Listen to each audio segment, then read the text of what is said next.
Hello everyone, today I'll show you how to change the graphics quality in Cairn.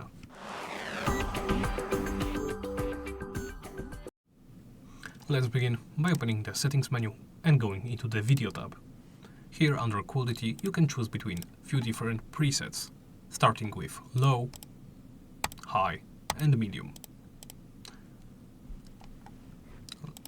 Of course, you can further customize the quality by changing individually rock quality, environment quality and lighting quality.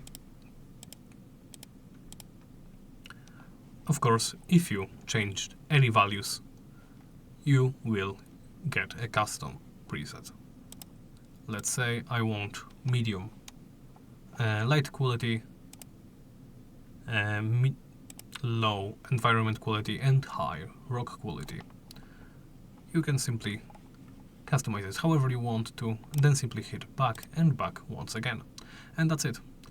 Thank you for watching, and please remember to like, comment and subscribe.